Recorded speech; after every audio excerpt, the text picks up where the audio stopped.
क्या जेनेटिक हो सकता है हेपेटाइटिस? या जेनेटिक कोई भी हेपेटाइटिस जेनेटिक नहीं होता, माँ या बाप से नहीं आता या हस्बैंड से नहीं हो जाता आपको? एक्चुअली कोई भी हेपेटाइटिस जेनेटिक नहीं होता, लेकिन एक माँ अगर प्रेग्नेंट है और उसको हेपेटाइटिस बी है, वो अपने बच्चे को ट्रांसमिट कर सकती है during the time of delivery.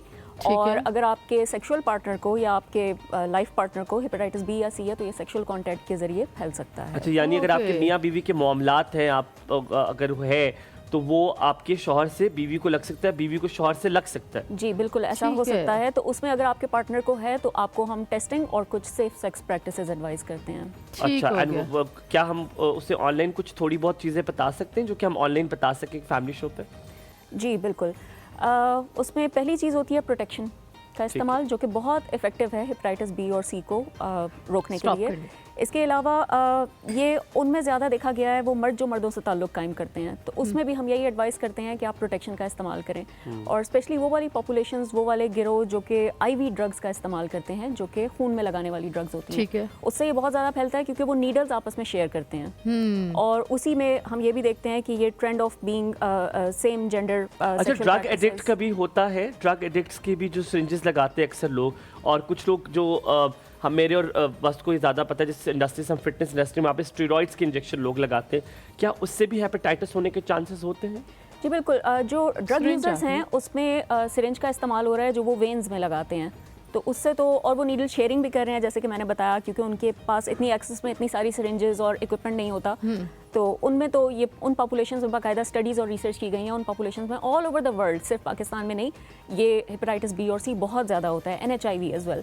और जहाँ तक आपने बात की जिम में स्टेरॉइड्स और इन चीज़ों के इस्तेमाल की, वहाँ पे ज़्यादातर जो स्टेरॉइड्स अफोर्ड कर रहे हैं, ग्रोथ हार्मोन्स अफोर्ड कर रहे हैं, वो सिरिंजेस का रीयूज़ नहीं करते, तो उनमें हमने नहीं देखा। उसमें कम वेरी एक्सपेंसिव। अच्छा, अब ये क्या, फॉर इंस्टेंस जैसे हम लोग किसी फ्रीक्वेंट टेस्ट के लिए जाते हैं और अक्सर आपको इवन आप प्रेगनेंसी के लिए भी जाते हो तो डॉक्टर फ़ौरन आपको बोलती है हेपेटाइटिस का इसका कर लो।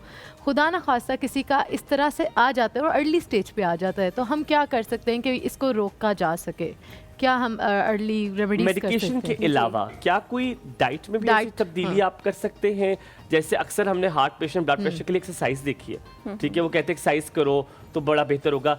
क्या कोई प्रिकॉशनरी मेजर्स आप दौराने मेडिकेशन भी ले सकते हैं?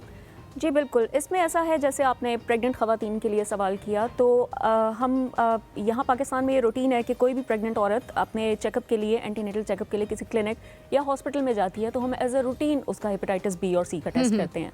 अब हम पहले हेपेटाइटिस सी की बात करते हैं। अगर उसको सी पॉजिटिव आ जाए तो हम प्रेगनेंसी में हेपेटाइटिस सी की ट्रीटमेंट नहीं दे सकते, तो हम उसकी प्रेगनेंसी में बस उसको मॉनिटर करते हैं, उसका PCR वगैरह कि उसका वायरल लोड कितना है, जिस्म में कितनी हद तक वायरस मौजूद है।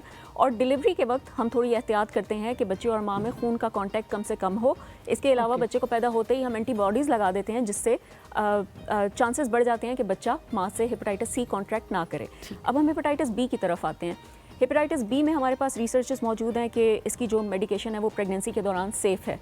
तो अगर किसी औरत को हेपेटाइटिस बी होता है प्रेगनेंसी के दौरान, हम उसको गैस्ट्रोएंट्रोलॉजिस्ट के पास रेफ़र करते हैं और वो ये डिसाइड करते हैं कि एलिजिबल फॉर ट्रीटमेंट है या नहीं। फिर वो ये काफ़ी सारे फैक्टर्स कंसिडर करके उसको मेडिकेशन पर डाल देते हैं। और जैसे ही वो बच्चा डिलीवर करती है तो सबसे पहला काम हमने ये करना होता है कि उसके लाइफ के 24 घंटे, पहले 24 घंटे बहुत इंपॉर्टेंट हैं।